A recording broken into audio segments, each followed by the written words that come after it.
Bonjour à tous. Bonjour. Donc nous voilà réunis pour travailler une recette de dessert assiette. J'ai le plaisir de partager ce moment bien évidemment avec vous et puis avec Étienne qui est ici pour réaliser cette recette à quatre mains. Donc on va travailler un dessert autour du kiwi, pomme verte et coco. Oh, ça va être frais ça. On est tout en fraîcheur. Donc première recette que l'on va réaliser, tu le verras dans le montage à la fin, au dressage pardon. On a une garniture kiwi, pomme verte, il y a un peu de concombre aussi, il y a des agrumes. Et pour lier un petit peu tous ces fruits, on va faire un petit gel, gel pomme verte. Donc on est sur purée Granny Smith d'Amélie, donc c'est une pure trace, on sait exactement de la propriété de… Ok, toute l'année tu as la même… C'est la même variété, ça vient de la même production. Sucre et un petit peu d'agar. D'accord. Voilà. Et alors du coup, si je peux me tu te permets permettre une question, monsieur. Pourquoi l'agar dans cette recette? Alors l'agar, ça permet d'avoir un gel, alors qu'on va le voir, ça va faire un gel très cassant. Mais après, en fait, je mixe ce gel et on a vraiment une texture très crémeuse, comme une pommade. Et ça nous permet en fait d'incorporer très peu de sucre. Et je fais, surtout pour les desserts assiettes, je fais beaucoup de gel comme ça. Alors c'est plus facile à réaliser sur des gels à base de purée très charnue. Mais même sur des fruits acides, en fait, en général, ce que j'essaie de faire… Donc, à froid directement? Oui, à froid. Il vaut mieux à froid, je préfère que trop chaud. Voilà. Et là, on va apporter gentiment l'ébullition.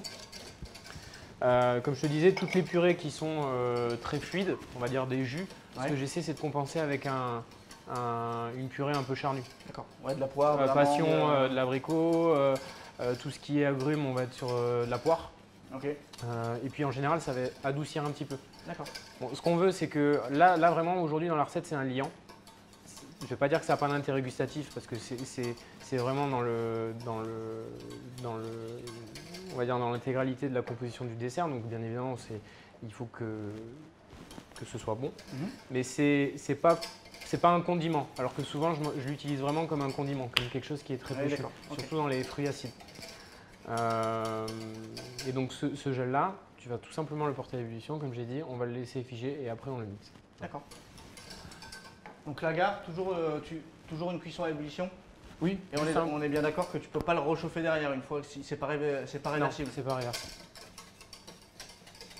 Alors après l'agar aussi, je l'utilise beaucoup sur même sur des textures gélifiées. Par exemple à base de pectine, j'ai des recettes de confit à base de pectine où je vais mettre un petit peu d'agar, mais vraiment un tout petit peu parce que là où d'autres gélifiants auront tendance à relâcher, l'agar va permettre d'avoir vraiment quelque chose qui est net à la coupe. Donc c'est un petit peu l'avantage et l'inconvénient de l'agar quand il n'est pas remixé, c'est-à-dire qu'on a une texture un peu granuleuse en bouche, mais par contre si on en met en très petite quantité, ça peut permettre d'avoir quelque chose de très net. Je crois que je vais y arriver. Merci. Donc derrière, on va réaliser notre sorbet. Kiwi. Voilà. Ok, donc ça, frigo? Frigo, et tout à l'heure, on va le remixer. Ça, sur du dessert assiette, c'est quelque chose que tu fais en mise en place pour combien de temps, par exemple? J'ai envie de dire presque tous les jours. Tous les jours, ce que je préfère, il y a très peu de sucre. Donc ça ne se conserve pas très bien. Je pars du principe que je préfère faire des petites mises en place tous les jours que risquer à devoir le garder 2 jours, 3 jours. Non. On fait… ça va se conserver 2-3 jours. Mais je pars du principe que… Oui, c'est vite fait, ça va vite, on fait frais. Recette suivante, on va travailler sur un sorbet kiwi qu'on va un petit peu rafraîchir avec de la coriandre aujourd'hui. D'accord. On l'a réalisé aussi sur une variante avec de l'agastache. Un petit peu anisé et c'est vraiment très intéressant. Très bon. Donc, purée de kiwi, IGP à Dour. Donc, en plus, c'est sud-ouest, donc je suis un peu fier. Donc, très bon kiwi. Ici, on va réaliser donc, tout simplement un sirop à stable, donc avec sucre, dextrose, le stabilisateur J'ai mis un tout petit peu d'acide ascorbique dans le kiwi pour pas qu'il s'oxyde. D'accord? D'accord. Ok. On va faire notre sirop. Et derrière, Tu une fais fois chauffer l'eau? Oui, s'il te plaît. Tu peux ajouter les sucres. On mélange ensemble? Oui. Avec le stabilisateur, on est d'accord? Oui. Le stabilisateur, c'est quoi? Celui-ci? C'est lequel? Le sorbium. D'accord. Donc stabilisateur à sorber. Qui permet un petit peu de gélifier, d'avoir une texture. Ça gélifie légèrement et ça permet qu'il n'y ait pas de anticristallisant. D'accord. Qu'on n'ait pas de cristaux de sucre après par la suite. Là, sucre et dextrose. Le dextrose, tu l'utilises pour diminuer la sensation sucrée du... Oui, apporter de la matière sèche, mais diminuer la sensation sucrée. Comment on va pas cosser? Je mets directement dans les purées. D'accord. Juste un frémissement, on est d'accord sur le sirop, on ne va pas perdre d'eau. Oui, exactement. Je vois que tu as un citron, le zeste de citron, on le met à Le quel zeste, moment? je vais le mettre frais dedans. Donc ça, on va le mettre à refroidir rapidement. En fait, je vais verser mon sirop froid sur les purées. Froide. Je ne veux pas perdre de fraîcheur, je ne veux pas cuire les purées. D'accord. Ah, c'est intéressant. Alors, il y en a qui font sirop chaud, sirop purée congelée.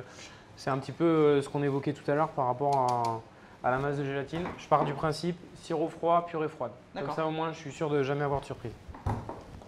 Donc là, j'ai fait refroidir le sirop. Oui. Je vais le récupérer. Donc je le rajoute à mon mélange purée, coriandre et zeste de citron vert. Oui, c'est avec le fait de le refroidir que ça t'évite de cuire le fruit, de cuire le... Je garde un maximum de fraîcheur. Et la couleur du fruit également, non? Oui. Après, sur certains fruits, pas forcément. Celui-ci, Oui, sur le kiwi, effectivement, il va s'oxyder un peu plus si tu le... De toute manière, au moment où on va le pacosser, il va légèrement perdre son vert. D'accord? Mais c'est vrai que sur d'autres fruits, le fait de verser la purée chaude, tu vas pas perdre de couleur, mais tu vas perdre un peu en fraîcheur. Voilà, parfait. Attends, laisse bien les feuilles dedans. Non, mais c'est parce qu'effectivement, elles ont tendance à se mettre un petit peu. Et alors qu'avec le paco, on va pouvoir voilà, on va bien les mixer. Suivant les sorbets, suivant le grain, si on veut vraiment pulvériser la feuille complètement, je le pacose 2 fois. Après, c'est une question de goût. Toujours paco jet plutôt que turbine? Ça dépend, là on est vraiment sur petite série, un dessert. D'accord. Donc, mais après, c'est juste une quantité, c'est juste une histoire de quantité. D'accord. Et sur tes... Après, effectivement, il y a des, pardon, je te coupe parce qu'il y a des glaces ou des sorbets qui ne seront pas équilibrés. D'accord, c'était ma question justement. Donc des fois, on fait des recettes et on les fait toujours au paco parce que le paco te permet d'avoir une texture top pendant un temps donné, juste avant ton service. Mais après, soit il va... Enfin, en général, c'est des sorbets ou des crèmes glacées qui n'ont pas assez d'extrait sec, donc du coup, qui vont devenir très vite durs. D'accord. Est-ce que j'allais dire, volontairement sur du dessert assiette, tu oublies un peu la technique pâtissière glacière à chercher à équilibrer il y a certains sorbets et glaces qu'on va un petit peu cuisiner, c'est-à-dire qu'à un moment donné, on va le goûter et on peut se permettre avec le paco ou d'enlever du gras ou d'enlever du sucre et effectivement d'aller vraiment sur le goût. Et on peut avoir une texture glacée, lisse, crémeuse à l'instant T, alors qu'effectivement, c'est avec une turbine ou dans une vitrine à glace. Si tu mets ta recette dans une table analytique, c'est pas du tout équilibré. Après, ce sorbet-là, il est équilibré. Recette suivante. Oui. Composition du dessert, on a un siphon coco. Ok. D'accord. Donc ce siphon coco, on le dressera sur notre sorbet qu'on vient de réaliser. Exactement, qui est en train de bloquer. Donc la base du siphon, on va faire donc fondre notre sucre dans le lait. D'accord. Donc une gelée. Donc on va tout simplement porter à ébullition notre lait avec notre sucre, de manière à être sûr que le sucre est totalement dissous. D'accord. On va le retirer, on va ajouter un tout petit peu de masse gélatine. La masse gélatine, poisson? Toujours. Toujours? Toujours. Par rapport aux différentes restrictions, parce que c'est pas une question de qualité de gélatine en soi, parce que je trouve qu'elle gélifie et la régularité est bonne sur les différentes sortes. C'est juste par rapport aux différentes restrictions alimentaires qu'on peut retrouver par rapport aux clients. La gélatine de poisson, c'est celle qui est le plus consensuelle. Exactement. Donc là, on en a vraiment très peu. C'est vraiment pour émulsifier aussi, parce que la gélatine est un émulsifiant également. Donc ça va gélifier un petit peu, ça va aider à émulsifier entre la matière grasse de la crème et la coco. Même si la coco, donc on est sur une coco pure, donc sans pesticides. Pesticides, tout à fait. Exactement. Origine Indonésie, assez exceptionnelle, très crémeuse. Enfin, je pense que tu l'as. Enfin, en tout cas, c'est mon avis. C'est quand on met la cuillère dedans, après on a du mal à. Voilà. Et donc on va avoir ce côté assez. La coco un peu lactée. C'est un côté assez. Oui, tout à fait. Bien un peu évidemment. assez gras aussi. Oui, c'est gras. Sur le reste du dessert, on est vraiment dans le fruit, dans le côté aqueux. Et en fait, c'est ça qui va apporter un peu le liant avec le côté gourmand en fait. Exactement. La gélatine, 1 pour 6, eau froide, oui, poudre. Eau froide, donc poudre. Moi, je l'utilise. Après, il y en a qui la font chauffer. Oui.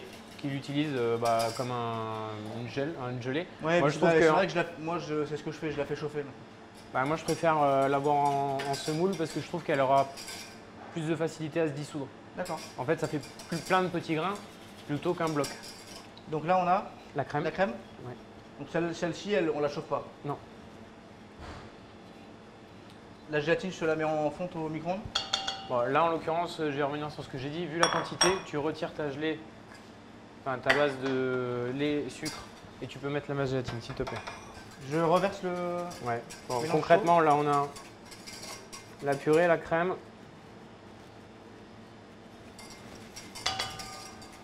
Un tout petit peu d'alcool de coco. Donc ça, on va le mettre en siphon. À chaud directement ou on le rafraîchit? Non, là en fait, comme la purée, la crème était froide, on est sur un mélange qui est déjà tempéré.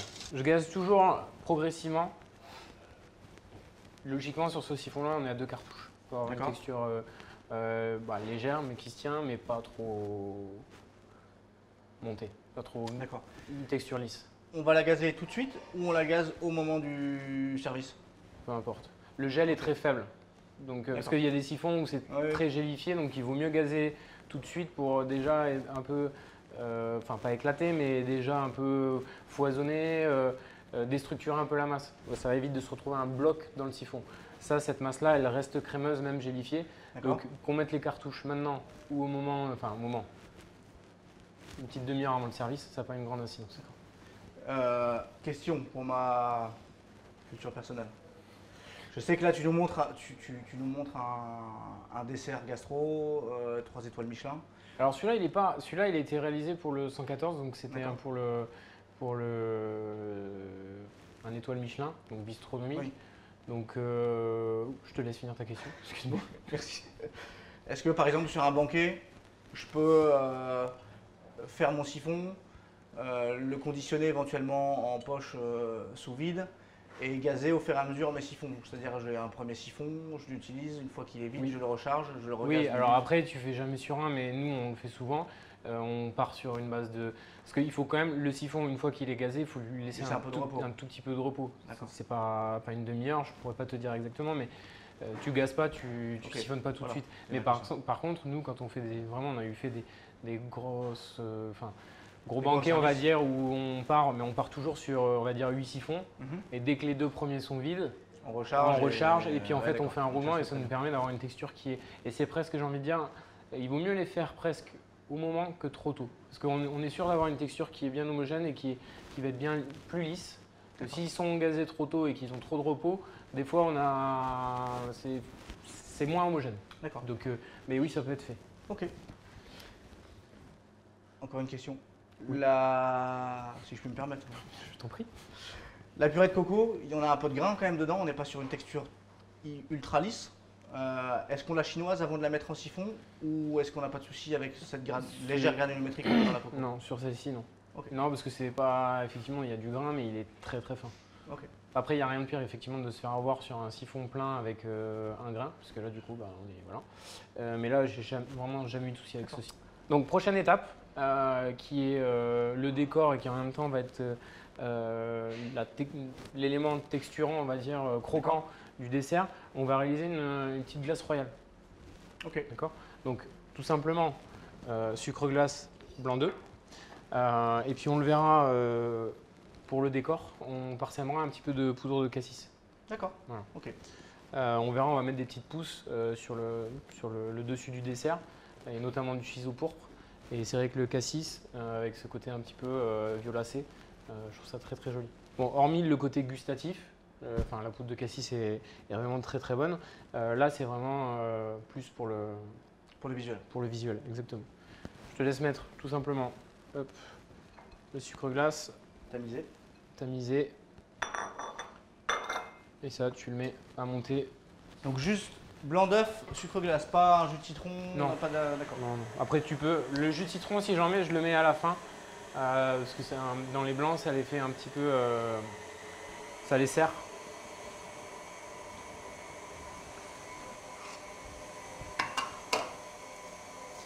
Donc, du coup, on le travaille avec un chablon? Alors, on va l'utiliser. Nous, pour le dessert, on va faire des éclats. D'accord. Je trouve ça plus joli. Mais je voulais aussi vous montrer dans d'autres cas de figure. Sur d'autres desserts, on utilise les chablons. Alors, ce qui est très important avec la glace royale, c'est qu'elle soit très très fine. Parce que, contrairement à une meringue, elle va être beaucoup plus croustillante. D'accord? Ça va être craquant, croustillant. Mais il ne faut pas que ce soit trop épais parce que sinon, bon, déjà, c'est beaucoup trop sucré. Et deuxièmement, ça devient cassant, ça devient très désagréable. Au lieu d'avoir un petit crac-crac sous la dent, on a quelque chose de vraiment désagréable. Donc il faut que ce soit vraiment très fin. Donc, vu que c'est fin et que c'est fragile, on va l'étaler sur du papier fleuriste. D'accord. D'accord. Donc, on va se faire une bande vraiment juste étalée, donc de manière très classique, avoir quelque chose une grosse vague qu'on va venir concasser. D'accord. Et là, par contre, c'est vrai que sur certaines formes, on l'utilise énormément pour des opalines, pour faire pas mal de formes pour des décors de dessert. Et là, en l'occurrence, on va faire meringue, ça peut être aussi le cas, glace royale.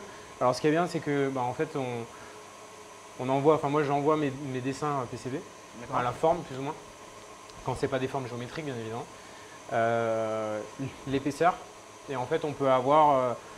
Je pense que la dimension maximum c'est 40-60. Bon, en général, c'est les plaques, c'est la taille d'une plaque. Et après, on peut avoir le chablon qu'on veut à la taille qu'on veut et à l'épaisseur. Donc là, on est vraiment sur du très fin. D'accord. C'est quoi, 2 mm là? Ouais, on a. Oui, je pense. Du 2. Alors, du coup, tu disais papier fleuriste par rapport à une feuille guitare ou alors une feuille rhodoïde? C'est par habitude alors, la guitare, ce qui va se passer, c'est que le rhodoïde, non, parce que c'est trop de résistance. Trop de résistance, d'accord. Ça va casser et la feuille guitare, elle va avoir tendance on va la sécher en étuve. Donc on va pas monter dans des températures très hautes, mais la feuille guitare, elle aura tendance à friper un peu. D'accord. Alors que le fleuriste, me demande pas pourquoi, mais il reste plus lisse. Donc ça fait quelque chose. Et du coup, est-ce que c'est possible de le faire sur une impression, ça par exemple avec la glace royale? Est-ce que je peux avoir un pêle-mêle avec un logo et étaler ma glace royale dessus pour signer un dessert par exemple sur je sais pas, une Alors opération oui, mais à ce moment-là, c'est du rhodoïde, c'est du guitare. Après, je pense que tu peux le faire, mais ce sera plus épais. Ok, parfait. Donc bien monté, mais assez souple quand même. Surtout sur des formes chablonnées pour avoir une arête assez lisse, pour pas que ça. Du coup, le fleuriste, on met un peu de graisse dessus, un peu d'huile, quelque chose pour que ça se décolle ou directement sur le plastique? On peut mettre un peu d'huile, ouais. On va en mettre d'ailleurs, parce qu'on a oublié.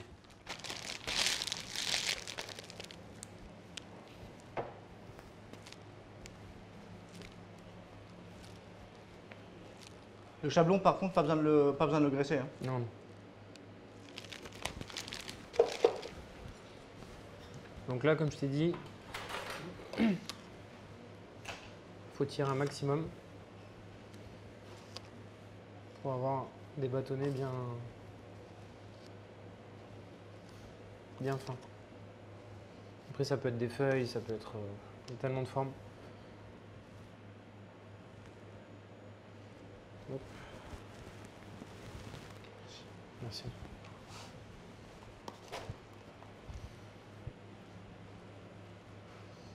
Donc là, c'est d'autant plus simple.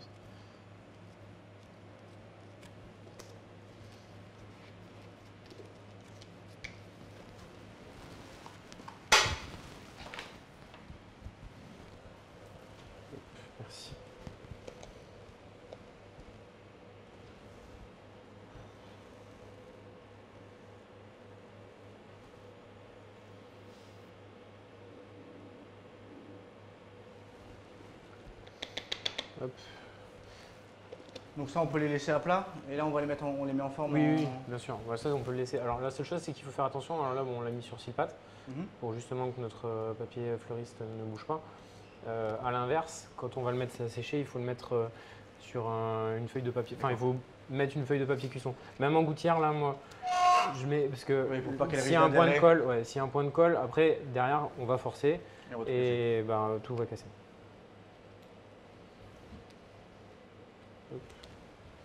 Donc ça, et ça, on le sèche en étuve à 45-50 degrés. Ouais, une étuve, ouais, 40 degrés, c'est très bien.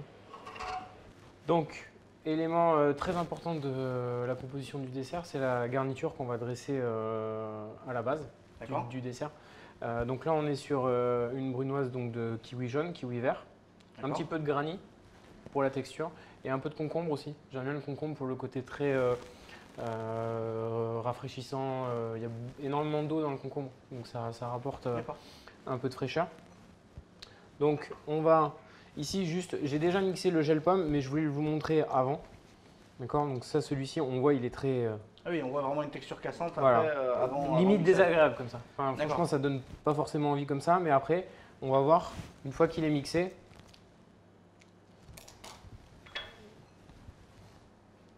On va voir, on a une texture vraiment très compote. Crémeuse, j'aurais dit, mais compote, ça me va aussi.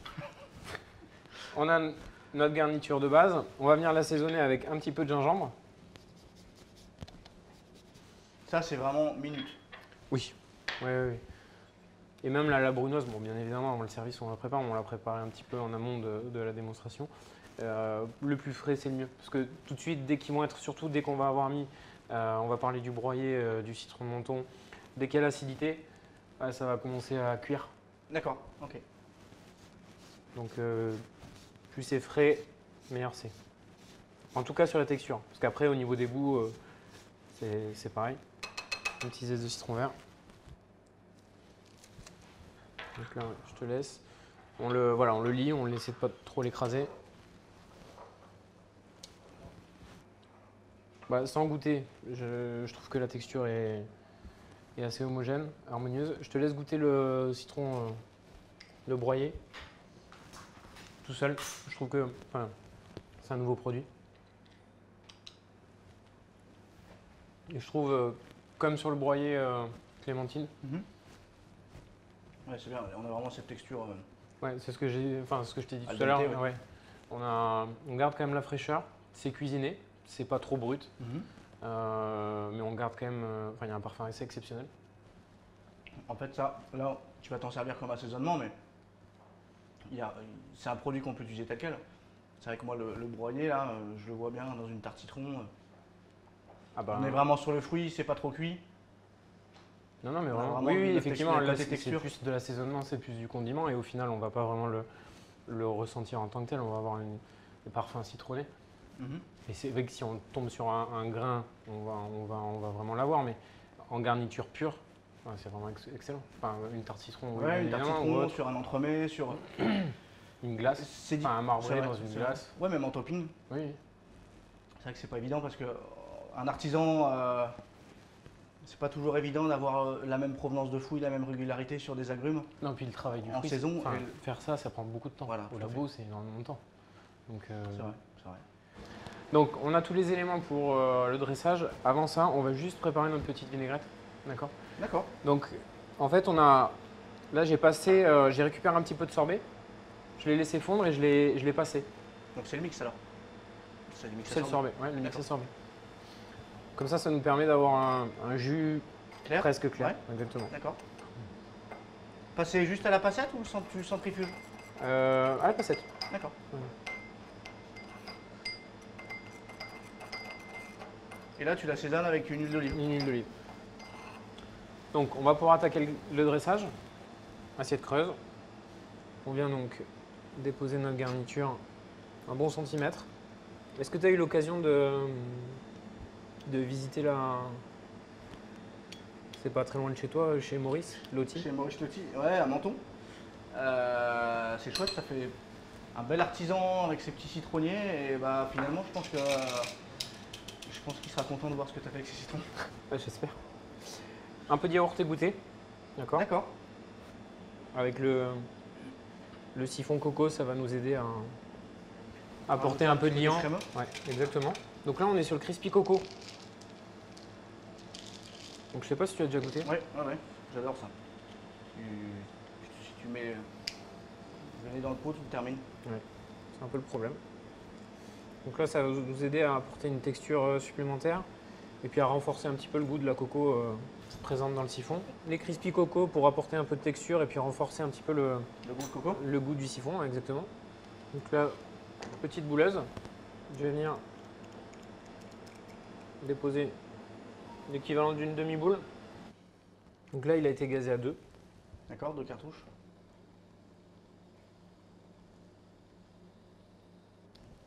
Donc là, on a notre plaque. Ça, c'est des plaques qui avaient été faites en mise en place. Mais voilà, pour montrer le démoulage. Hop.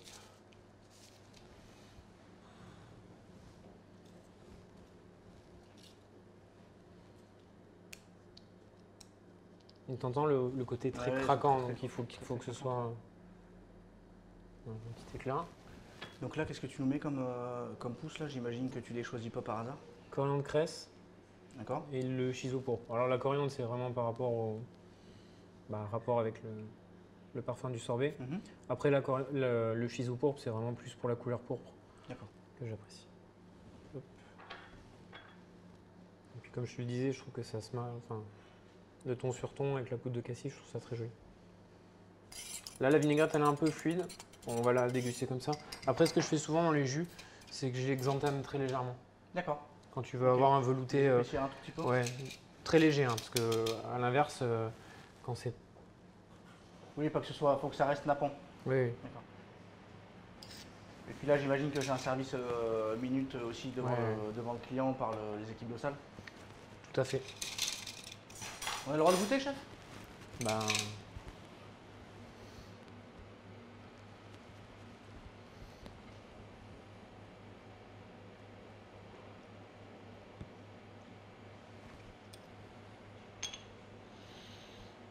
Plutôt l'honneur.